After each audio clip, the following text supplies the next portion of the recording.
मुजफ्फरपुर से हमारे दर्शक जुड़ गए हैं। शाहिद हाय, गुड मॉर्निंग। Good morning. बताइए कैसे आपकी हेल्प कर सकते हैं आज।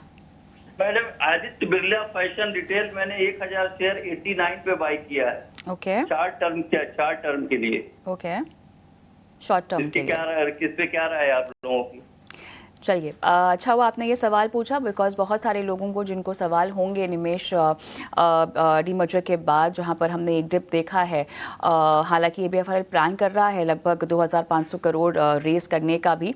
अब ये बताइएगा कि न सिर्फ शाहिद बल्कि वो तमाम निवेशक अब इसमें आगे कैसे बढ़ें, शॉर्ट टर्म व्यू हो या पोजिशनल व्यू हो।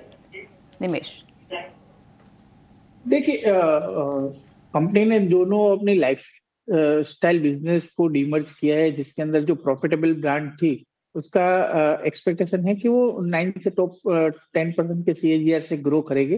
जिस तरह से हम लोग अभी देखिए टेक्निकल चार्ट स्ट्रक्चर के ऊपर तो रिसेंटली डीमर्जर हुआ है, तो चार्ट्स के ऊपर कोई कॉल देना डिफिकल्ट रहेगा। बट जिस तरह से हम लोग देख रहे हैं कि अगर आपका नजरिया लॉन्ग टर्म का है तो आपको डेफिनेटली होल्ड कर सकते हैं। अदरवाइज शॉर्ट टर्म के लिए मेरा मानना है कि स्टॉक के अंदर जो यस्टरडे लो था वहां के लेवल के एक स्टॉप लॉस लगा के आप होल्ड कर सकते हैं। अदरवाइज क्योंकि चार्ट हिस्ट्री है नहीं तो खास मैं कुछ लेवल देख नहीं पा रहा हूँ। बट फिलहाल ऐसा मानना है कि कल के लो के हिसाब से आप होल्ड कर सकते हैं, और ऊपर में 93 94 के आसपास अगर आता है तो वहां पर आप प्रॉफिट बुक कर सकते हैं। बट लॉन्ग टर्म के लिए अगर आप रखना चाहते हैं तो डेफिनेटली मेरा व्यू ये स्टॉक के अंदर बुलिश है। आदित्य बिरला फैशन पर आपको मिलती हुई याद रखिए कि एक अहम रणनीति के साथ आपको आगे बढ़ना होगा। लक्ष्मण जी हमारे साथ इस वक्त फोन लाइन पर जुड़ चुके हैं। लक्ष्मण, गुड मॉर्निंग, कहां से बात कर रहे हैं? हाँ नमस्ते सर, यहाँ धारवाड़ से बात कर रहे हैं सर। जी बताइए, क्या मदद करें हम आपकी? हाँ सर, वो कोचिंग सीट अब एक 8-10 महीने से पहले 2600 को ले रहा था सर, वो 80 पे है। ठीक है, तो हाँ, फिलहाल नुकसान पे हैं आप। ठीक है ठीक है। हाँ सर, हाँ हाँ हाँ, कितना टाइम देंगे आप, क्या नजरिया है? नहीं, आगे चलेगा सर, 1-2-3 महीने चलेगा सर।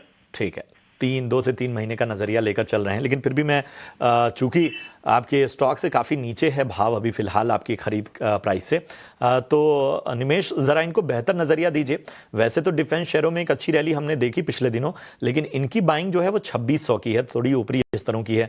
बताइए कब तक रिकवरी हो जाएगी या कितना समय देना होगा? वैसे इनका नज़रिया 3 महीने का है। देखिए, कोचिन शिपयार्ड एक वन ऑफ द स्टॉक है जो डिफेंस स्पेस के अंदर अभी चला नहीं है। अगर चार्ट स्ट्रक्चर की बात करें तो चार्ट स्ट्रक्चर एक स्ट्रेंथ दिखा रहा है, और मेरा मानना है कि स्टॉक के अंदर जो है मोमेंटम क्रिएट हो सकता है। जिस तरह से हम लोग जो वॉल्यूम देख रहे हैं रिसेंटली, पिछले अगर आप ये वीक और पिछले वीक लास्ट फ्राइडे टू ये फ्राइडे का अगर आप वॉल्यूम का देखें तो काफी स्ट्रॉन्ग वॉल्यूम जो है वो बिल्टअप हुआ है और स्टॉक के अंदर एक मोमेंटम क्रिएट हुआ है। तो मेरा मानना है कि नियर टर्म में जो मुझे दिख रहा है चार्ट के ऊपर, वो करीब आपको 2200 तक के लेवल जो शॉर्ट टर्म में देखने को मिल सकते हैं।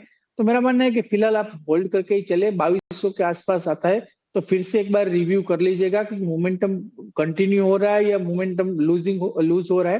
तो फिलहाल मेरी सलाह यही रहेगी कि आपको ये काउंटर के अंदर होल्ड करना है और 2200 के आसपास ये काउंटर के अंदर एक रिव्यू करना है। 2200 के आसपास ये काउंटर को रिव्यू करने की सलाह दी जा रही है। ओके, आगे बढ़ते हैं।